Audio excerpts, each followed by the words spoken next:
Well, we're just getting ready to plant our caneberries and our small fruits. I'm with Ken out at Stark Street, Portland Nursery. Good morning. How you doing, Judy? Well, you know, we have to get ready for fruit, so they do look like this early in the season, but you're going to talk about that promise, and then also we're going to have that fruit later on in the season. So we have a great selection to talk about. Right, and even though they don't look like much at the moment, this really is the type of year to get the fruits because a lot of these are only available in the early spring. It's the best selection now, so you got to come early. Absolutely. Now, what do we have here? I love this one in this tall pot, and I bet that's for root production. It is, absolutely. It's a grape, and grapes can be stunted by removal of roots, so we use these pots to keep a nice intact root system. Grapes are one of the easier plants and do double duty as ornamental vines as well. It would be beautiful on an arbor or a trellis or something like that. It sure would. Now you have table grapes and then also wine grapes. Of course. I mean, this is Oregon after all. Right. So you can get your hands in that. Mm-hmm. And what are we looking for when we're looking for a stick? What kind of branch or? Well, a nice sort of well-developed branching system shows you that the plant is a vigorous one, but in actuality, when we came time to plant this, we would want to remove almost everything you see. Oh, okay. So we'd probably prune back all of these, maybe on this longest one, take it back to 4. Wow, okay. Holy cow. And in the ground. Uh-huh. And if we have them growing in our garden now, it's just almost to the end of pruning season. Absolutely, yes. If you wait a little bit too long, you'll get this sort of frightening thing that happens when the thing starts to bleed profusely. And usually it's not a problem.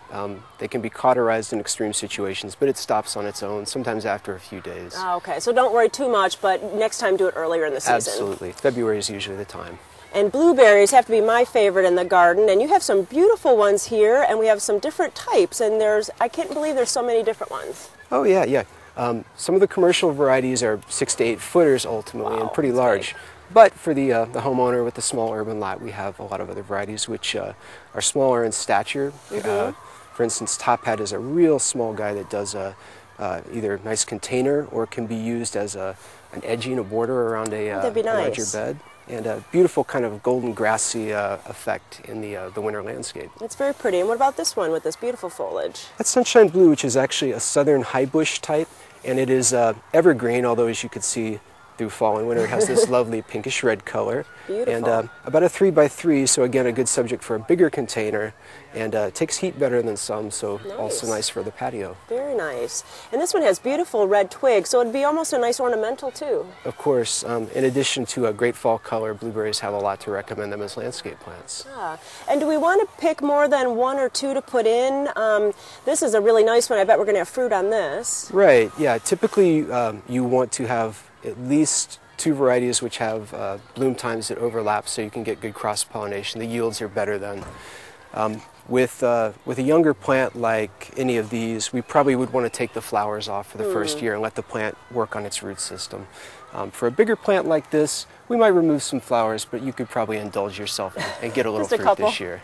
And I see we can't forget about strawberries, and we have like a bunch here, and you'd want to take these apart, wouldn't you? That is true. That's 25 plants, and for the June-bearing types, you can spread them quite wide, even to 2.5 foot or so apart.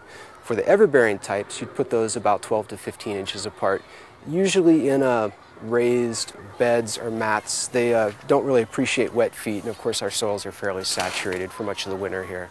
And if we don't have that, you could always put it in a strawberry pot like this and have them on your patio. That's true, or even a hanging basket.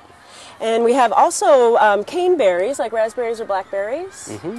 And there's a bunch of canes in here, and you'd separate these also. That's true. There's 5 plants there, and for raspberries you would space them about 2.5 foot apart in a nice sunny place.